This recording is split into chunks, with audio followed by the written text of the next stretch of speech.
Bismillahirrahmanirrahim. Assalamualaikum warahmatullahi wabarakatuh. Innal hamdalillah nahmaduhu wa nasta'inuhu wa nastaghfiruh wa na'udzu billahi min syururi anfusina wa min sayyiati a'malina. May yahdihillahu fala mudhillalah wa man yudhlil fala hadiyalah. Asyhadu an la ilaha illallah wa la syarikalah wa asyhadu anna Muhammadan abduhu wa rasuluh. Ya ayyuhallazina amanu taqullaha haqqa tuqatih wa la tamutunna illa wa antum muslimun. Ya ayuhan nasu taqu rabbakumul ladzi khalaqakum min nafsin wahidah wa khalaqa minha zawjaha wa basa minhuma rijalan katsiran wa nisaa. Wattaqullaha allazi tasaaluna bihi wal arham innallaha kana 'alaikum raqiba. Ya ayyuhallazina amanu taqullaha wa qulu qawlan sadida yuslih lakum a'malakum wa yaghfir lakum dzunubakum wa may yuti'illah wa rasulahu faqad faza fawzan 'azima. Amma ba'du fa inna khairal kalamullah wa khairal hadi Muhammad sallallahu alaihi wasallam wa syarrul umur muhdatsatuha fa inna kulla muhdatsatin bid'ah wa kulla bid'atin dhalalah wa kulla dhalalatin finnar. Suma ma ba'du ya. Kemudian kita lanjutkan lagi membahas kitab atau membacakan kitab fikih Muyassar ini ya. Untuk di bab yang terakhir ya, bab ke-15 ya, dalam kitab salat ya. Bab yang ke-15 ini sholat jenazah ya, sebelumnya sholat gerhana ya. Sholat jenazah dan hukum-hukum yang berkaitan dengan jenazah. Kata janais adalah jamak ya. Janazatun dan jinazatun maknanya sama ya. Tentunya ada yang berkata janazatun dengan jim ya, di fathah adalah nama untuk mayit, sedangkan janazatun dengan jim di kasroh ya, adalah nama untuk keranda mayit. Bedaannya di situ, tapi itu prinsipnya sama ya. Manusia patut mengingat kematian dan akhir hidupnya di dunia ini sehingga dia akan bersiap diri menghadapi dengan amal soleh yang berbekal untuk akhirat ya. Kemudian banyak-banyak bertobat dari kemaksiatan dan melepaskan diri dari kezaliman ya. Sholat jenazah ini mengingatkan kita ya bahwa kita juga akan mati ya. Tinggal nunggu waktu aja. Karena semua manusia pasti mati. Semua makhluk yang bernyawa pasti akan mati. Kalau rezeki kita udah habis ya matilah kita. Makanya kita diingatkan terus ya. Kita nggak tahu hari ini, nanti siang, besok atau lusa, nanti malam atau kapanpun itu kita nggak tahu ya. Kita minta aja kepada Allah agar kita diwafatkan dalam keadaan husnul khatimah, dalam keadaan kita membaca Al-Quran, dalam keadaan kita membaca hadis-hadis Nabi, dalam keadaan kita sholat ya, mengingat Allah. Kemudian disunahkan menjenguk orang sakit ya, mengingatkannya agar bertaubat dan berwasiat. Lalu bila orang sakit menghadapi sakaratul maut, disunahkan mentalkinkannya dengan la ilaha illallah dan menghadapkannya ke kiblat. Lalu bila dia meninggal maka disunahkan untuk memejamkan kedua matanya dan bersegera menyiapkan jenazahnya dan memakamkannya. Karena biasanya orang yang meninggal itu ya matanya melotot ya, melihat nyawanya dicabut ya. Gitu. Makanya harus dipejamkan ya. Bab ini juga terdiri dari beberapa bagian. Bagian yang pertama itu hukum memandikan jenazah dan tata caranya ya. Hukum memandikan jenazah hukumnya wajib karena Nabi SAW memerintahkannya sebagaimana dalam sabda beliau tentang seorang laki-laki saat dalam keadaan ihram yang terjatuh dari untanya sehingga lehernya remuk. Nauzubillah min dzalik ya. Lagi umroh ya. Irsiluhu bima in wasidrin mandikanlah dia dengan air dan daun bidara. Ini muttafaqun alaih. Kemudian sabda Nabi yang lain sallallahu alaihi wasallam berkenaan dengan Zainab radhiyallahu anha, putri beliau. Irsilnaha salasan au khamsan au sab'an, mandikanlah dia 3 atau 5 atau 7 kali. Ya, dimandikannya minimal 3 ya. 5 atau 7 ya maksimal.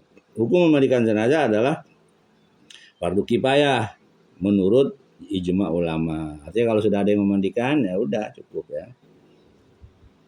Tata cara memandikan jenazah, keluarga mayit harus memilih untuk memandikan mayit mereka, orang yang dipercaya,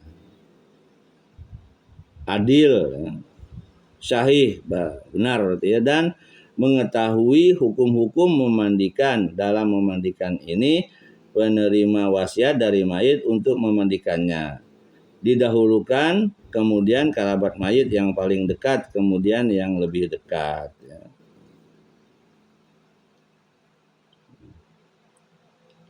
Yang didahulukan itu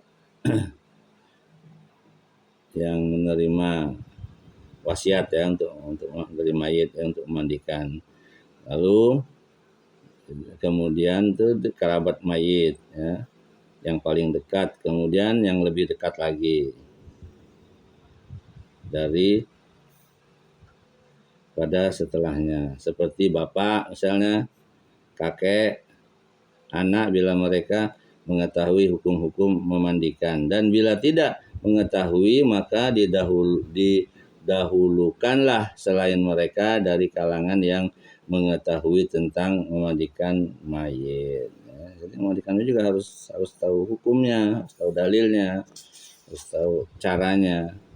Misalnya mayit laki-laki memandikan oleh kaum laki-laki, sedangkan mayit wanita dimandikan oleh kaum wanita, dan masing-masing dari suami istri berhak memandikan pasangannya. Suami berhak memandikan istrinya dan istri berhak memandikan suaminya. Ya.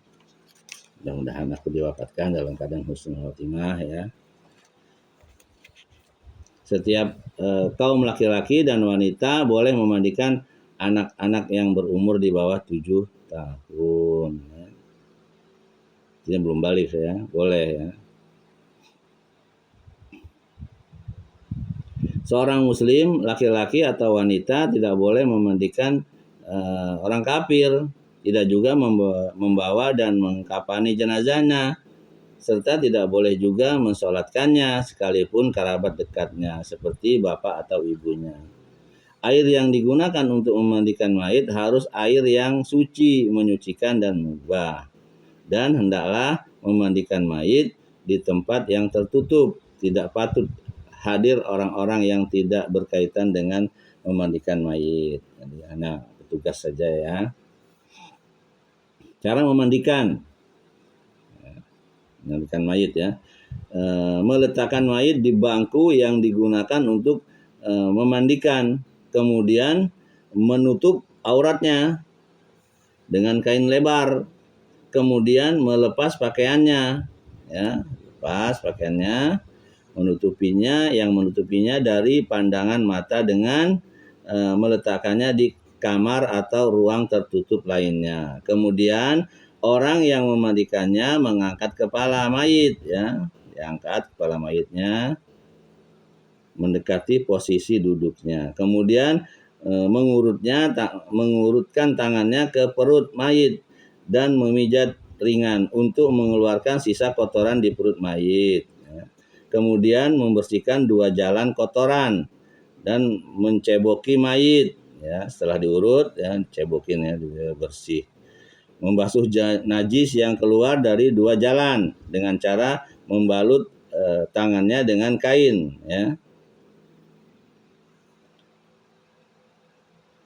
Kemudian berniat memandikannya dengan mengucapkan bismillah. Mewudukannya seperti wudu untuk sholat. kecuali pada tata cara berkumur dan beristinsak, ya, kecuali itu ya, berkumur karena nggak bisa ya. Keduanya cukup dengan mengusap mulut dan kedua lubang hidungnya. Kemudian membasuh kepala dan jenggotnya dengan air, bidara atau sabun atau lainnya. Kemudian membasuh bagian kanan tubuh, kemudian bagian kiri. Kemudian menyempurnakan guyuran atau basuhan air ke bagian tubuh lainnya, ya, kanan lebih dahulu. Saat memandikan dianjurkan membalut kedua tangannya dengan kain. Yang wajib adalah membasuhnya dengan sekali basuhan bila sudah terwujud bersih dengannya. Namun yang dianjurkan adalah 3 kali basuhan meskipun sudah bersih, ya. Sebenarnya seperti itu ya. Dianjurkan juga untuk basuhan terakhir menggunakan air kapur, ya, air kapur barus maksudnya. Kemudian jasad mayit dilap dengan handuk dan dibuanglah darinya bagian tubuh yang disyariatkan untuk dibuang seperti kuku dan bulu, ya, bulu ketiak ya, bulu jembut ya. Sedangkan rambut wanita bisa dikepang dan digeraikan ke belakang. Dibersihkan kukunya, cukur rambutnya, ya, dicukur bulunya ya, bulu ketiak, bulu itu tuh ya. Bila mayit tidak bisa dimandikan karena tidak ada air atau jasadnya terpotong-potong karena terbakar atau sebab lainnya, maka mayit ditayamumkan dengan debu. Ya. Kalau ada hal yang seperti ini ya. Bagi yang memandikan mayit disunahkan mandi setelahnya. Jadi untuk yang memandikan mayit setelah ini dia harus mandi ya. Bagian kedua yaitu siapa yang mengurus proses memandikan jenazah.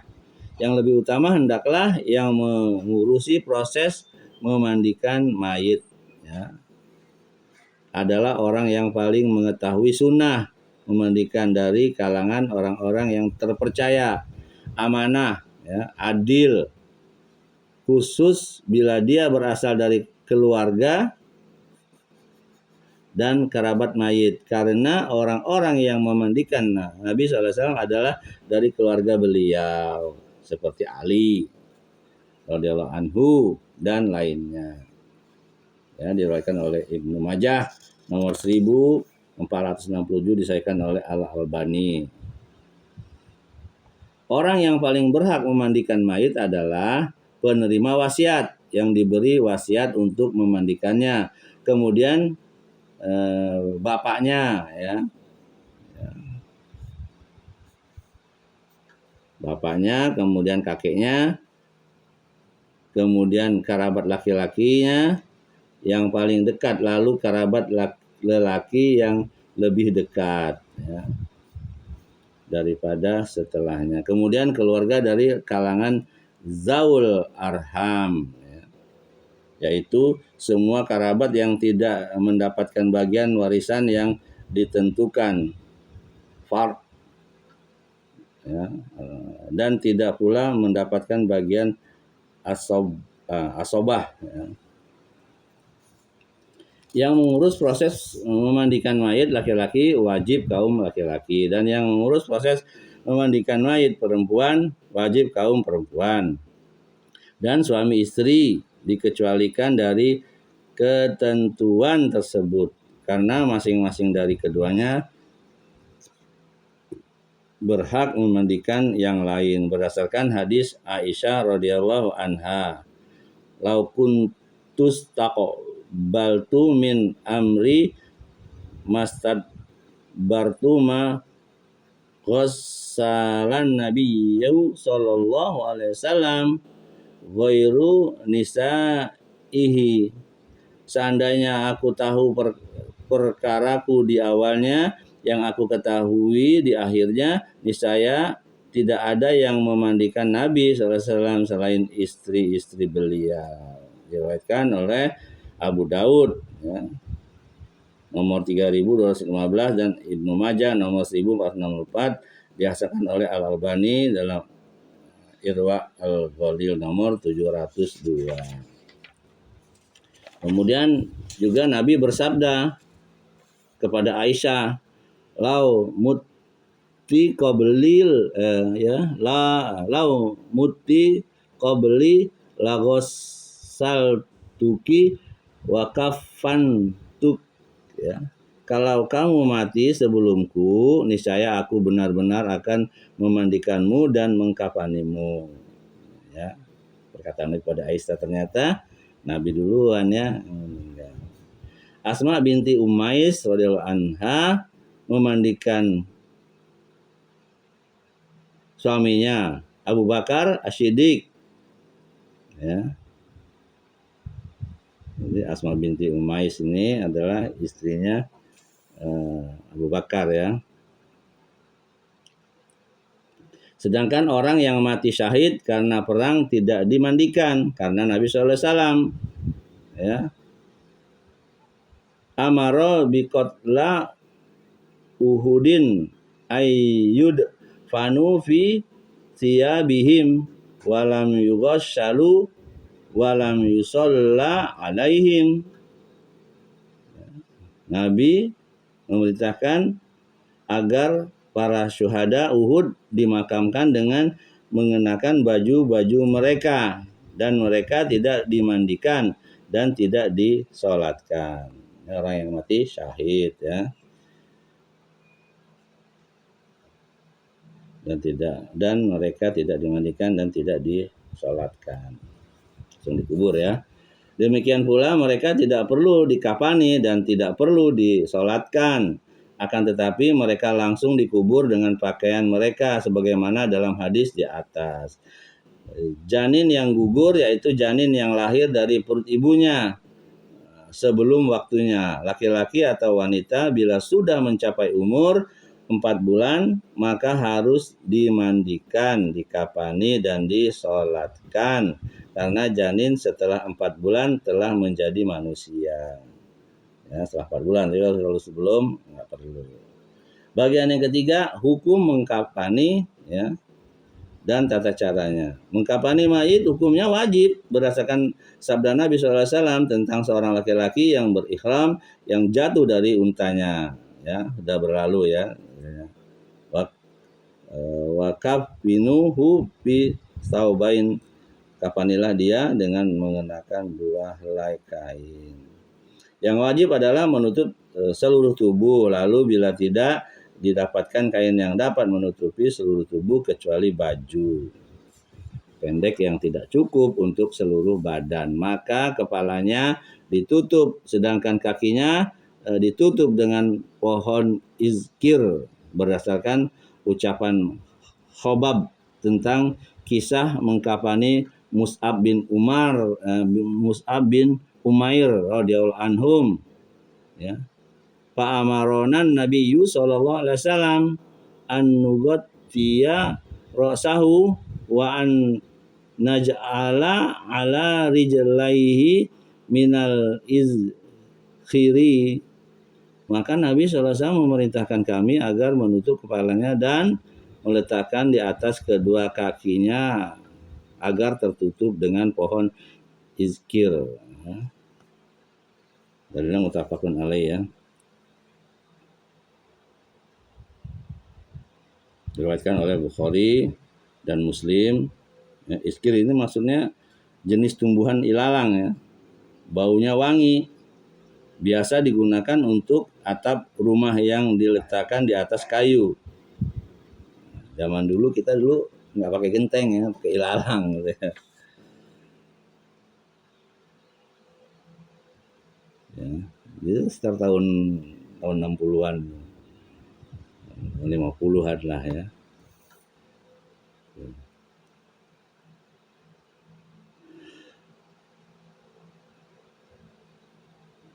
Mayit laki-laki yang berikhram tidak boleh ditutup kepalanya berdasarkan sabda Nabi SAW, wala tukhammiru ra'sahu, jangan kalian tutup kepalanya. Ya. Diriwayatkan oleh Bukhari nomor 1265. Kemudian mengkafaninya harus dengan kain yang menutupi, tidak memperlihatkan kulit transparan. Hendaklah kain ini termasuk dari kain yang biasa dipakainya sehari-hari karena tidak boleh membebani mayit dan ahli waris. Nah, itu ya. Apalagi mau beli baru gitu kan nggak boleh. Pakaian sehari-hari aja. Sunahnya mengkafani mayit laki-laki dengan 3 helai kain. Ya. Kain putih dari katun. Ya. Kain tersebut dibentangkan dan ditumpuk satu sama lain. Ya. Lalu mayit diletakkan di atasnya dengan terlentang. Kemudian bagian ujung atas dari kain yang sebelah kiri ditarik ke sebelah kanan dari kain mayit. Ya. Kemudian kain sebelah kanan ditarik ke sebelah kiri. Ya. Kemudian dilanjutkan dengan helai kain yang kedua. Ya. Kemudian helai kain yang ketiga. Kemudian kain yang melebihi kepala mayit diikat lalu diletakkan kain lebih di sisi kepalanya, kemudian diikat. Lalu bila kelebihannya masih panjang maka diletakkan di sisi kakinya juga.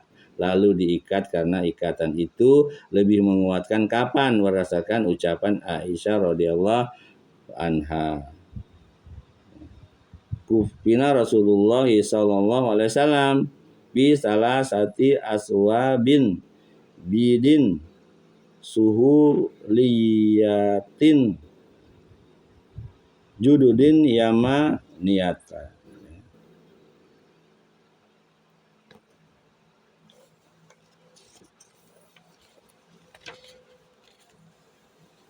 Laisa fiha komisun wala imamatun udrija fiha idroja. Rasulullah SAW dikafani dalam 3 helai kain putih, ya, sahuliyah, baru dari Yaman. Ya. Di dalamnya tidak ada baju dan tidak ada serban. Ya. Jadi hanya kain putih. Beliau dibungkus di dalamnya 3 lembar kain kapan putih. Ya. Kalau ada putih boleh warna hijau. Ya. Tapi yang sunnah itu putih. Dan bersabda Nabi kita SAW berdasarkan sabda Nabi SAW, ilbasu min siyabikumul bayado fa innaha min khairi siyabikum wa kafinu fiha mautakum. Pakailah pakaian kalian yang putih karena ia termasuk pakaian terbaik kalian, dan kafanilah mayit-mayit kalian dengannya. Yang kain putih ya lebih utama. Mayit wanita dikafani dengan 5 lembar, ya.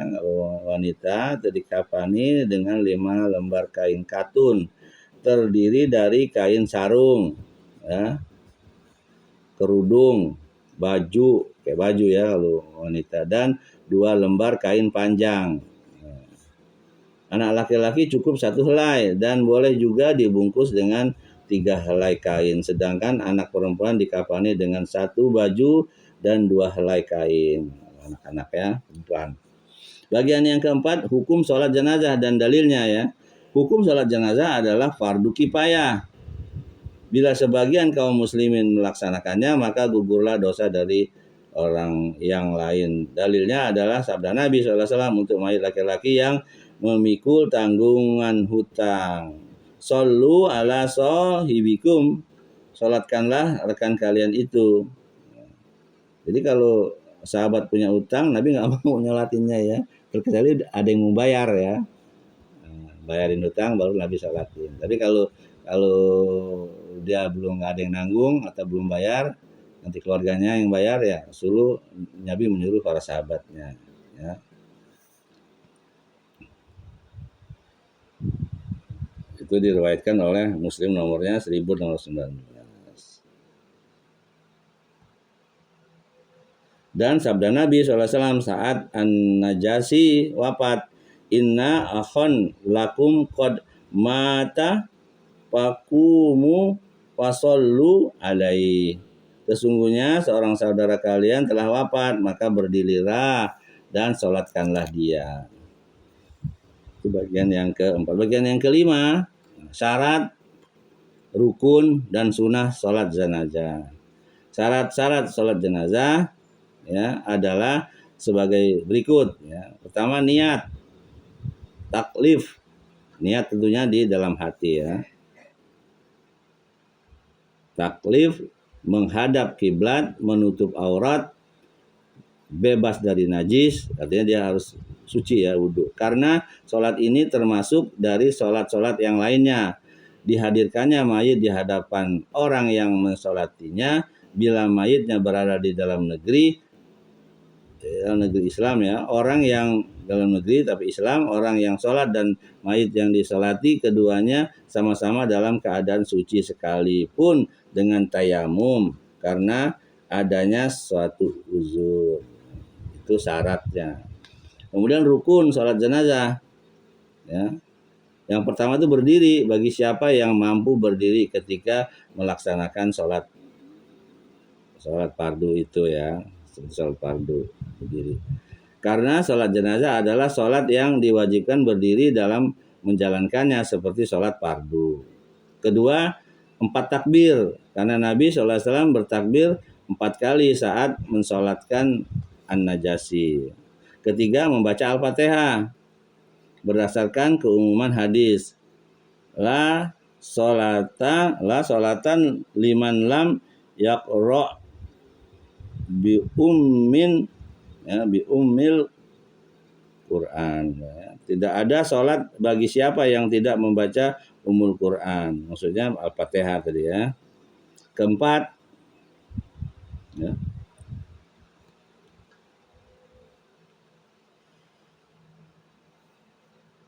membaca salawat kepada Nabi. Dan kelima, mendoakan mayit berdasarkan sabda Nabi SAW.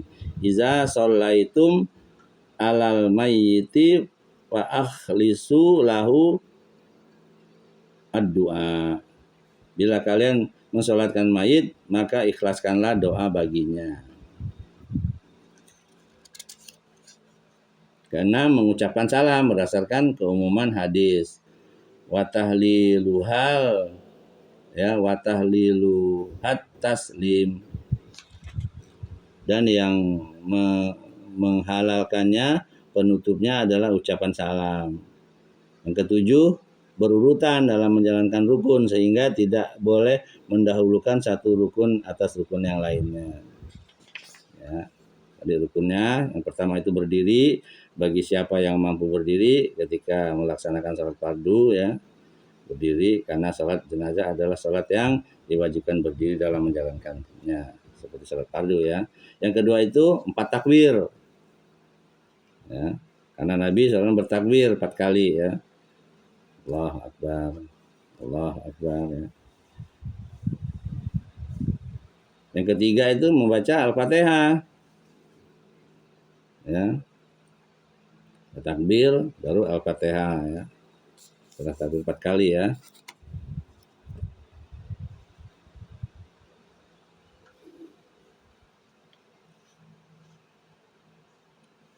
Kemudian yang keempat itu membaca salawat kepada Nabi. Setelah Fatihah, takbir lagi, kemudian salawat kepada Nabi. Dan kelima, mendoakan mayit, ya, Allahumma firlahu, Allahumma firlaha, dan seterusnya. Ya. Yang keenam, mengucapkan salam. Ya, selesai berarti kan? Salam udah setelah takbir yang mana tadi? Yang kelima ya. Kemudian Assalamualaikum. Yang ketujuh harus berurutan ya. Sekarang itu wajibnya. Sekarang itu tadi rukunnya. Sunnah salat jenazah adalah mengangkat kedua tangan bersama setiap kali takbir. Sunnah ya, membaca ta'awudz sebelum membaca berdoa untuk diri sendiri dan kaum muslimin serta melirihkan bacaan ya. Sunnah ya, baca ta'awudz.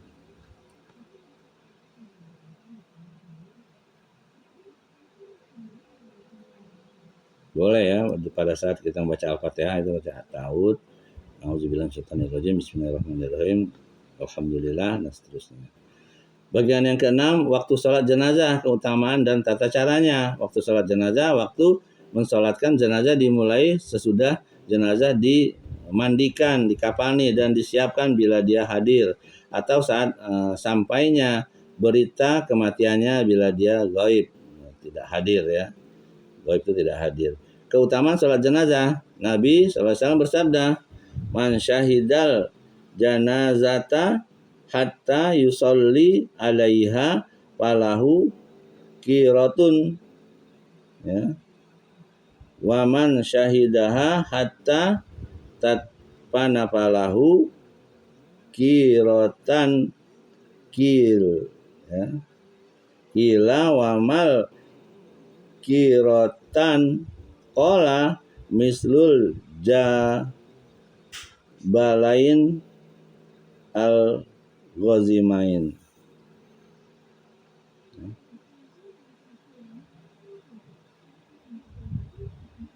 Maslul jabalain al-azimain ya.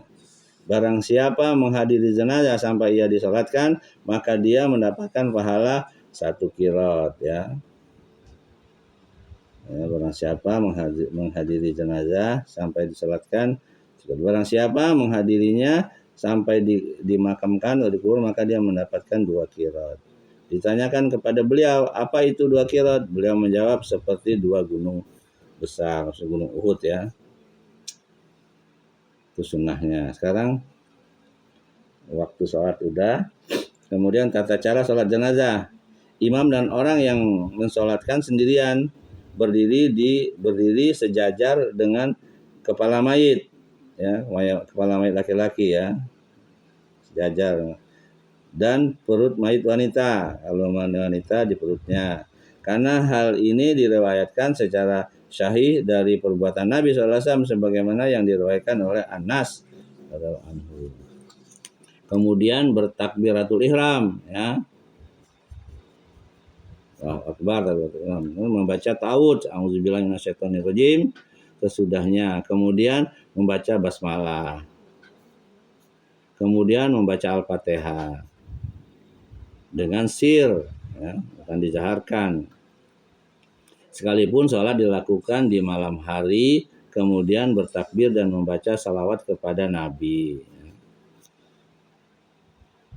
Sebagaimana membaca salawat dalam tasyahud, kemudian bertakbir dan berdoa untuk mayit dengan doa yang dicontohkan dari Nabi SAW.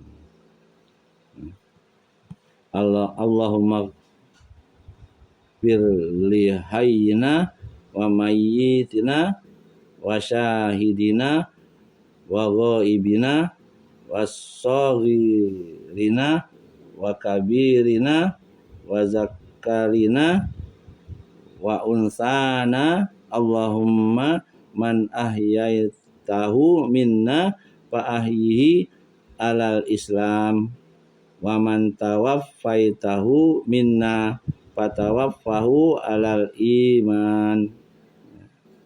Ya doanya. Ya Allah, ampunilah dosa orang yang hidup dan orang yang mati dari kami, orang yang hadir dan orang yang tidak hadir dari kami, anak-anak dan orang dewasa dari kami, laki-laki dan perempuan dari kami. Ya Allah, siapa yang Engkau hidupkan dari kami, maka hidupkanlah dengan berpegang teguh kepada Islam, dan siapa yang Engkau wafatkan dari kami, maka wafatkanlah dengan berpegang teguh kepada iman. Ya, diriwayatkan oleh Abu Daud ya, nomor 3201, dan At-Tirmidzi nomor 1024, dan Al-Hakim dan yang lainnya ya. Kemudian doa yang lain juga bisa ya. Allahumma ighfir lahu warhamhu wa'afihi wa'fu anhu wa akrim nuzulahu wa wa wasi' mudkhalahu waghsilhu bil ma'i wa salji wal barad wa nakkihi minad dun minaz zunubi wal khotoya kama yunaqqas saubul abyadu minad danas wa abdilhu zaran khairan min zarihi wa ahlan khairan min ahlihi wa zaujan khairan min zaujihi wa adkhilhul jannata wa izhu min azabil qabr. Artinya, ya Allah ampunilah dia, si mayit maksudnya ya, kasihanilah dia, selamatkanlah dan maafkanlah dia, muliakanlah jamuan penyambutannya, yaitu pahalanya. Lapangkanlah jalan masuknya, yakni kuburnya. Bersihkanlah dia dari air salju dan embun. Sucikanlah dia dari dosa-dosa dan kesalahan-kesalahan sebagaimana baju putih dibersihkan dari noda. Gantilah rumahnya dengan rumah yang lebih baik daripada rumahnya, keluarga yang lebih baik daripada keluarganya, pasangan yang lebih baik dari pasangannya. Masukkanlah dia ke dalam surga. Lindungilah dia dari azab kubur dan azab neraka. Ya, penting ya.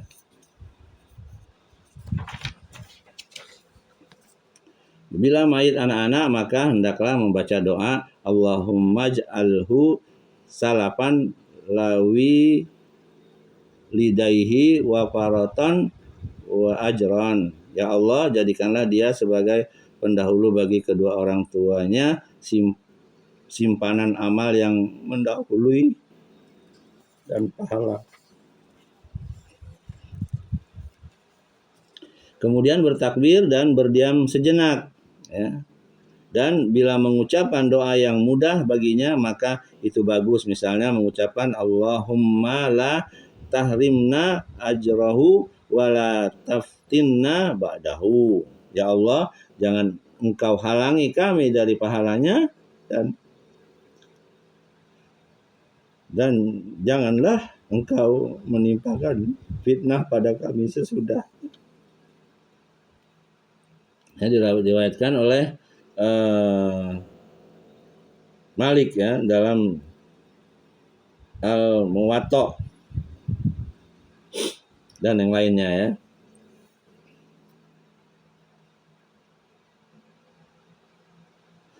Kemudian mengucapkan salam satu kali ke kanan, dan jika mengucapkan salam dua kali ke kanan dan ke kiri, ya.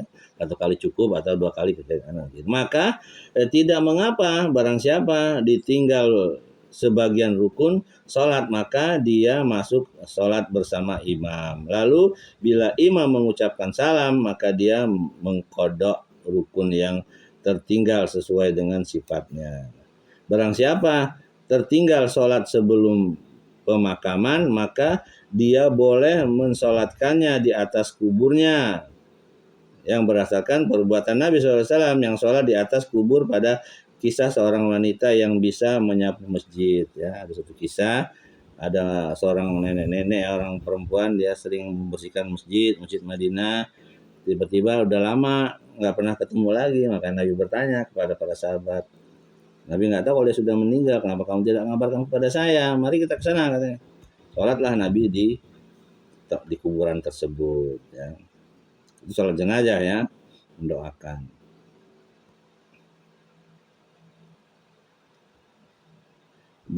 Dan dilakukan sholat gaib pada mayit yang jauh dari negerinya, manakala berita wafatnya diketahui walaupun sesudah 1 bulan atau lebih, ya, seperti raja di Habasya ya. Tapi menyolatkan dalam sholat gaib ya, jarak jauh ada. Janin yang gugur juga disolatkan bila sudah sempurna berumur 4 bulan ke atas ya. Tapi kalau belum 4 bulan ya nggak perlu. Dan bila kurang dari itu maka tidak disolatkan. Bagian yang ketujuh, membawa jenazah dan berjalan mengiringinya, disunahkan mengikuti dan mengantar jenazah sampai kubur berdasarkan sabda Nabi SAW. Man syahidal janazatan, ya, man syahidal janazah hatta yusalla alaiha falahu kiratun wa man syahidaha hatta tudfana falahu kiratan kila wa mal kiratain qala mislul jabalain al azimain.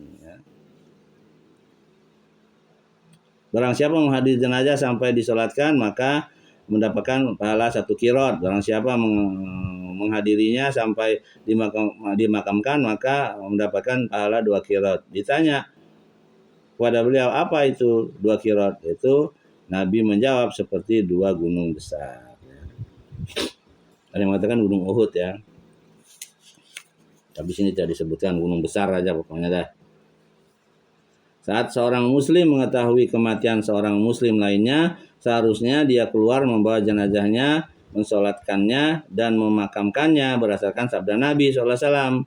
Hakul muslimin alal musliman khamsun raddus salam wa iyadatul maridi wattiba'ul janais.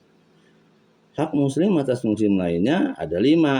Ya, menjawab salam yang pertama. Kedua, menjenguk orang sakit. Ketiga, mengantar jenazah. Di antaranya ya. Tuh. Hal ini dikatakan bila tidak ada orang yang mengantarkannya. Tidak mengapa membawa mayit dengan kendaraan mobil ya. Dulu kan belum ada yang mobil ya. Atau hewan tunggangan seperti unta misalnya. Lebih-lebih bila kuburannya jauh. Orang yang mengantarkan jenazah hendaklah ikut serta memikulnya. Disyariatkan mengebumikan mayit di kuburan khusus dengan orang-orang yang mati. Karena Nabi SAW mengebumikan orang-orang yang mati di sekuburan baki. Sebagaimana yang diriwayatkan dalam hadis-hadis syahih dan tidak pernah dinukil dari seorang salaf pun bahwa dia dimakamkan di selain kuburan. Disunahkan bersegera dalam mengurus jenazah, memandikannya, mengkafaninya, mensolatkannya dan mengebumikannya berdasarkan sabda Nabi SAW berikut ini.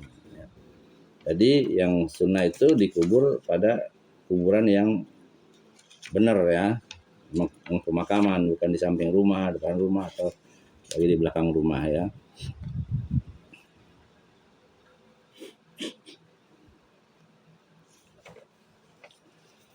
Iza mata ahadukum fala tahbisuhu wa asri'u bihi ila qabrihi.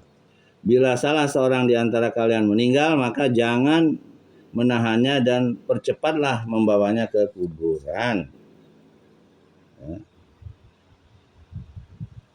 Diriwayatkan oleh At-Tabrani, Ibnu Hajar, dan lainnya. Apa yang dilakukan oleh sebagian orang berupa penundaannya memindahkan diri dari tempat-tempat lain atau memilih hari baik dalam seminggu untuk memakamkannya, maka hal ini tidak sejalan dengan sunnah ya, jadi nggak boleh ya.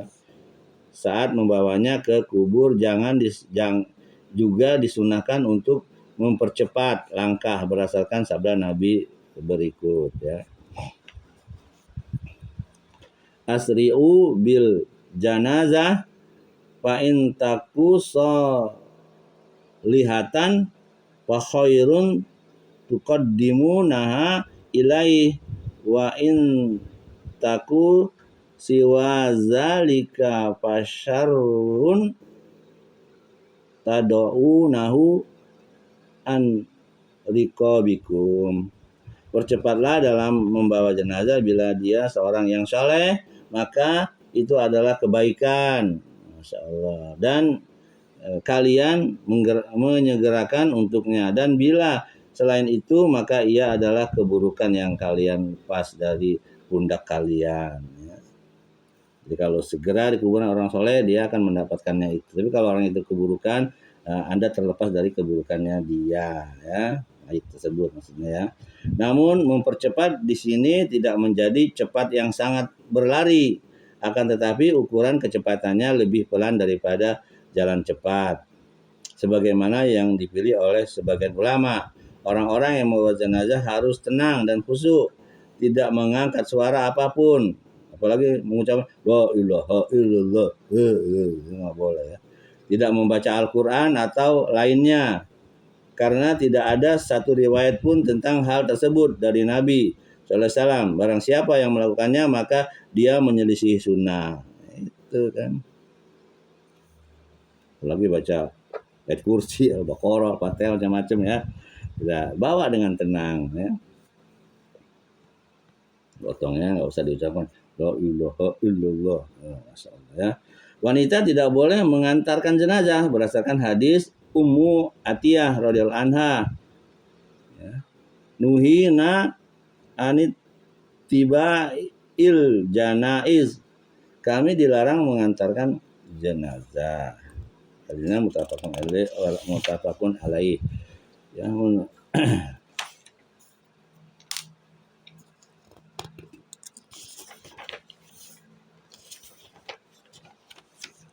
ya, memikul dan mengantar jenazah hanya khusus bagi kaum laki-laki saja. Pengantar dimakruhkan duduk sehingga jenazah diletakkan di atas tanah, karena Nabi SAW melarang duduk sehingga mayit diletakkan. Dalilnya mutafaqun alaih. Ya. Bagian yang ke-8, mengebumikan mayit. Sifat kubur dan apa yang disunahkan padanya. Disunahkan memperdalam kubur, melebarkannya, dan dibuatkan lahat untuknya, untuk mayit maksudnya ya, di dalamnya ya. Dan lahat adalah membuat lubang galian di dasar kubur di bagian sisi serong ya, dibuat sisi serong ya, untuk supaya dia ngadep kiblat nanti ya. Jadi bukan celentang, dihadapkan ke kanan ya, arah kiblat. Lalu bila sulit membuat lahat, maka tidak mengapa diganti dengan syak. Dan syak adalah membuat liang galian untuk mayit di tengah lubang. Ya, lubang atau kubur. Namun lahat lebih utama berdasarkan sabda Nabi SAW. Allah dulana wasyaku ligoirina. Liang lahat adalah untuk kita, sedangkan liang galian syak adalah bagi selain kita. Masya Allah. Mayit diletakkan di lahatnya di atas sisi kanannya dalam sisi miring ke kanan, menghadap kiblat. Celah lahat yang terbuka itu ditutup dengan bata dan tanah, kemudian ditimbun dengan tanah. Lalu kuburnya ditinggikan dari tanah seukuran 1 jangkal sesuai dengan bentuk punuk onta ini maksudnya. Karena demikianlah bentuk kubur Nabi SAW dan kedua sahabat beliau radhiyallahu anhu. Hal ini agar diketahui bahwa itu kuburan ya, atau kubur, sehingga tidak dihina, tidak mengapa meletakkan batu atau selainnya di atas sisi-sisinya untuk menjelaskan dan mengetahui batas-batasnya. Haram mendirikan bangunan di atas kubur, mengecatnya, dan duduk di atasnya. Sebagaimana juga makruh membuat tulisan di atasnya, kecuali hanya batas kebutuhan sebagai tanda berdasarkan hadis Jabir radhiyallahu anhu ya. Dia berkata, nahan Nabiyyu sallallahu alaihi wasallam ayyujassoso al kubur wa ayyuq ada alaihi wa ayyubni alaihi. Nabi SAW melarang kuburan dikapuri, diduduki dan didirikan bangunan di atasnya. Tidak boleh ya. Kalau hanya sekedar nisan ya untuk tanda itu nggak apa-apa. Atau untuk tanda juga di sebelah kanan kirinya dipasangin bata boleh ya. At-Tirmizi menambah wa ay yuktaba 'alaiha, diberi tulisan di atasnya, boleh ya kan? Karena semua ini termasuk sarana syirik ya. Diberi tulisan di atasnya itu nggak boleh ya. Terus misalnya apa gitu. Kalau cuma nama aja itu nggak apa-apa. Karena semua ini termasuk sarana syirik dan ketergantungan kepada kubur. Inilah yang membuat orang-orang bodoh tertipu sehingga mereka bergantung kepada kubur. Diharamkan menyalakan pelita lampu. Nah, dikasih lampu kan orang itu nggak boleh. Ya, jadi haram ya mendirikan bangunan di atas kubur, mengecatnya dan duduk di atasnya, sebagaimana juga makruh membuat tulisan di atasnya kecuali hanya sebatas kebutuhan sebagai tanda berdasarkan hadis Jabir tersebut ya. Jadi kalau ditulis misalnya sukulan, bintulan segala macam itu tidak boleh ya. Makruh, ada yang mengatakan haram ya. Karena itu akan menjadi perbuatan syirik nantinya. Dikhawatirkan seperti itu. Nah, itu merupakan sarana. Juga diharamkan menyalakan lampu atau pelita di kuburan dan menyinarinya karena hal ini meniru orang-orang kafir dan buang harta. Haram juga membangun masjid di atasnya, sholat di atas kubur atau menghadap ke kubur. Berdasarkan sabda Nabi SAW, la'anallahul yahuda wan nasara ittakhazu kubura anbiyaihim masajid. Allah melaknat orang Yahudi dan Nasrani, mereka menjadikan kuburan nabi-nabi mereka sebagai masjid ya. Haram. Diharamkan untuk menghina kubur dengan berjalan di atasnya atau menginjaknya dengan sandal atau duduk di atasnya. Dan yang sepertinya berdasarkan hadis Abu Hurairah radhiyallahu anhu, dia berkata, Rasulullah sallallahu alaihi wasallam bersabda, la an yajlisa ahadukum ala jamratin fatuhrika siyabahu fatahlusa ila jildihi khairun lahu min ayyajlisa ala qabrin. Sungguh salah seorang di antara kalian duduk di atas bara api, lalu ia membakar bajunya sampai menembus pada kulitnya, adalah lebih baik baginya daripada duduk di atas kubur. Ya, lebih baik membakar bajumu sendiri sehingga terbakar kaliannya daripada duduk di atas kubur. Jadi sangat dilarang ya. Dan juga berdasarkan larangan Nabi SAW untuk menginjak kuburan. Jadi nggak boleh ya injak-injak, harus jalan sesuai dengan jalannya ya. Selah-selahnya. Ini diriwayatkan oleh At-Tirmizi nomor 1064 ya. Beliau berkata Hasan Syahih. Kemudian sesudah memakamkan mayit dianjurkan mendoakannya berdasarkan perbuatan Nabi SAW, karena beliau ketika telah selesai mengebumikan mayit maka beliau berdiri di depannya dan bersabda, istaghfiru li akhikum wasalu lahut tasbita fa innahul ana yus'alu. Ya, mohonkanlah ampunan bagi saudara kalian ini dan mintalah untuknya keteguhan, karena sesungguhnya dia sekarang sedang ditanya. Ya, diriwayatkan oleh Abu Daud ya, nomor 3021, dan Al-Hakim mensahihkannya dalam Al-Mustadrak ya. Nah, kita habis dikubur nih, kita hamperin di kepalanya, kita ucapkan Allahumma sabithu, 1 kali boleh atau 3 kali. Kemudian kalau dia laki-laki Allahumma firlahu warhamhu wa'afi wa'fu. Nah, seterusnya. Atau kalau perempuan Allahumma firlaha ya, itu jamak aja ya. Itu. Karena Cuman itu yang dibutuhkan oleh si mayit agar dia kuat, agar diampuni sama Allah. Kadang begitu ditanya orang gelagapan kan, gitu. Nggak usah dikubur ya, ditanya sama malaikat yang serem, kita nggak pernah lihat. Tanya sama presiden aja kita takut ya. Adapun membaca Al-Fatihah atau surat Al-Quran lainnya dikubur, maka ia adalah bid'ah ya, yang munkar, karena Nabi SAW dan para sahabat yang mulia tidak melakukannya. Sungguh beliau telah bersabda, man amila amalan laisa alaihi amruna fahuwa raddun. Barang siapa melakukan suatu amalan yang tidak berdasarkan urusan agama, ya, agama kami, maka ia tertolak. Ya, muttafaqun alaih. Jadi nggak boleh datang kita ke situ baca Al-Fatihah, baca Quran, ayat kursi segala macam tetek bengek, itu bid'ah. Yang benar itu adalah Allahumma sabithu, Allahumma sabithu, Allahumma sabithu, Allahumma firlahu, atau Allahumma firlah kalau perempuan ya. Itu. Karena dia akan tertolak kata Nabi kalau tidak sesuai dengan itu ya, bacaan Al-Qur'an segala macam tetek bengek itu ya. Itu bid'ah ya, menambah-nambah. Ya, kata Nabi, man amila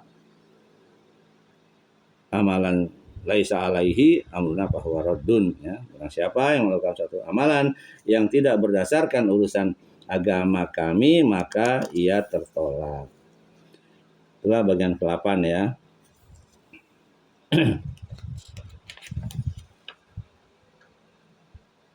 Itu menguburkan mayit, sifat kubur dan apa yang disunahkan padanya. Kemudian yang ke-9, takziah, ya, hukum dan tata caranya. Takziah adalah menghibur dan menguatkan ya orang yang tertimpa musibah agar mampu memikul beban musibahnya, lalu mengingatkan kepadanya tentang doa-doa dan zikir-zikir yang menjelaskan keutamaan sabar dan berharap pahala kepada Allah tabaraka wa taala. Disyariatkan takziah pada keluarga mayit dengan sesuatu yang meringankan beban musibah mereka, mendorong mereka untuk sabar dan rela menerimanya dengan apa yang diajarkan oleh Rasulullah SAW bila dia mengetahui atau menghafalnya, dan bila dia tidak mengetahui maka dengan kata-kata baik yang mudah yang bisa mewujudkan maksud dan tidak menyelisihi syariat ya. Bukan tahlilan ya saudaraku, baca-baca Quran segala macam itu nggak boleh ya.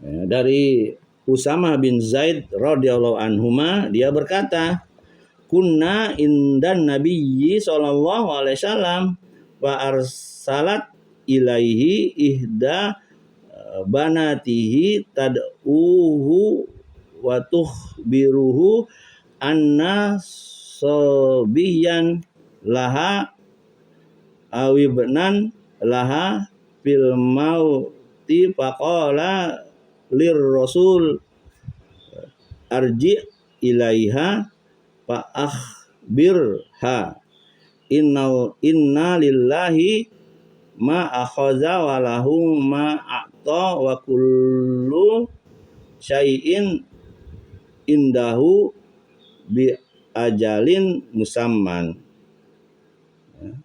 Pamurha wal tasbir wal tahtasib. Kami sedang bersama Nabi SAW, lalu salah seorang putri beliau mengirimkan utusan kepada beliau untuk memanggil beliau dan mengabarkan kepada beliau bahwa anaknya dalam keadaan sekarat. Maka beliau SAW bersabda kepada utusan tersebut, kembalilah kepadanya lalu kabarkan kepadanya sesungguhnya milik Allah apa yang dia ambil dan apa yang dia berikan. Segala sesuatu di sisi Allah memiliki ajal yang ditetapkan, maka perintahkanlah dia agar bersabar dan berharap ke pahala kepada Allah ya. Dalilnya muttafaqun alaih. Ini termasuk lapas terbaik dalam takziah ya. Takziah ya. Saat takziah hendaknya menjauhi beberapa perkara yang banyak mewabah di kalangan masyarakat namun tidak memiliki dasar dalam syariat. Di antaranya, nah ini ya, coba kita lihat ada beberapa ya.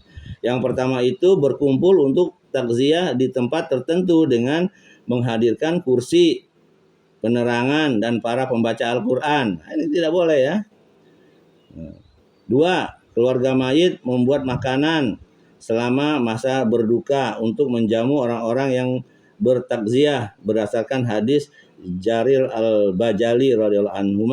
Dia berkata, kunna na'uddul ijtima ailah ya ailah ahlil mayyiti wasoni atat ta'ami ba'da dafnihi minan niyahad ya minan niyahati ya. Kami menganggap berkumpul di rumah mayit dan membuat makanan sesudah pemakamannya termasuk ratapan ya, meratap anihayah ya,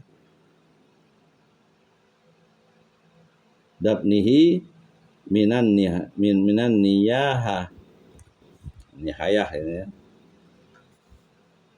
Diriwayatkan oleh oleh Ibnu Majah nomor 1612, disahihkan oleh Al-Albani dalam Sahih Ibnu Majah nomor 1318 ya. Sama, menyiapkan kursi makanan itu namanya meratap ya, tidak boleh. Itu yang kedua. Yang ketiga, mengulang takziah.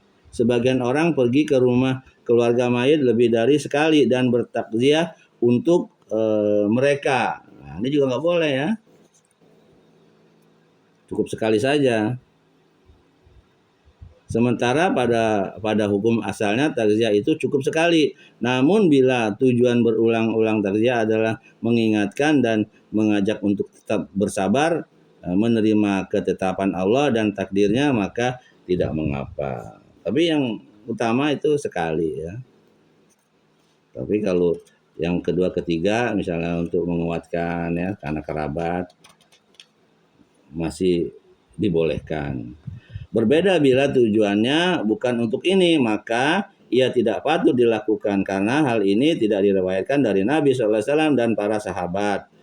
Sunnah bagi kerabat mayit dan tetangganya membuat makanan untuk keluarga mayit ya.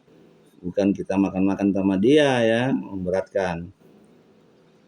Berdasarkan sabda Nabi SAW, isna'u li'ala Ja'farin to'aman fa innahu qad atahum amrun yasghaluhu au atahum ya ma yasghaluhum.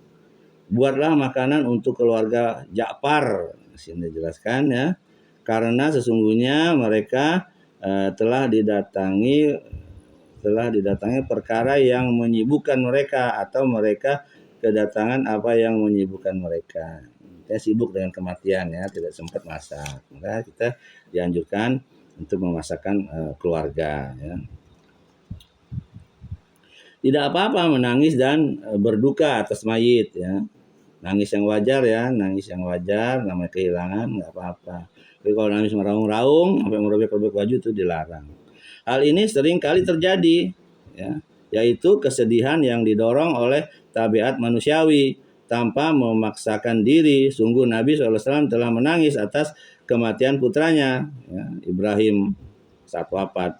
Beliau SAW bersabda, innal aina tadma'u wal qalbayah zanu wala takulu illa ma yardo Rabbuna. Sungguhnya mata menangis dan hati bersedih, namun kami tidak mengucapkan kecuali apa yang diridhoi oleh Tuhan kami ya. Bukan nangis karena nggak menerima takdir ya, tidak boleh ya. Tapi nangis karena sedih ya namanya kita kehilangan. nangis yang wajar ya.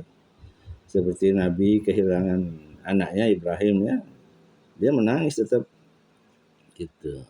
Bahkan sahabat bertanya, kenapa engkau menangis ya Rasulullah? Rasulullah menjawab, boleh kita menangis seperti ini karena kita ditinggal oleh orang yang kita cintai, kita sayangi ya. Ya. Namun hal ini bukan dalam rangka marah, cemas ya, nangis itu tadi ya, dan berkeluh kesah. Haram meratapi mayit, menangis dengan meraung-raung, memukul pipi dan merobek-robek baju berdasarkan sabda Nabi SAW.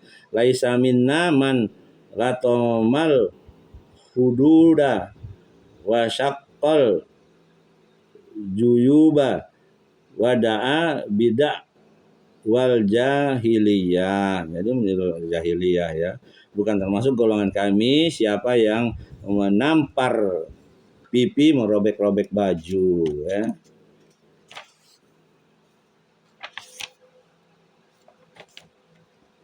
Leher baju maksudnya ya, dan berseru dengan seruan jahiliyah, tidak boleh ya. Mutafaqun alaih.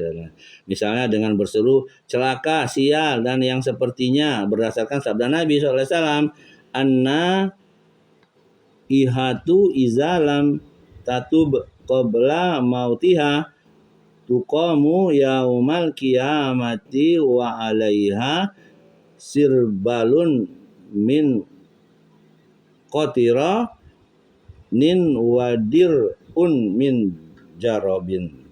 Wanita yang meratap bila dia belum bertaubat sebelum matinya, maka dia akan dibangkitkan pada hari kiamat dengan mengenakan pakaian panjang ya, dari ter dan jubah dari penyakit kudis ya, makanya nggak boleh itu ya.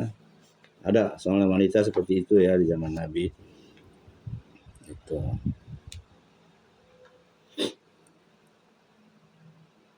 Jadi tidak boleh nangis raung-raung ya.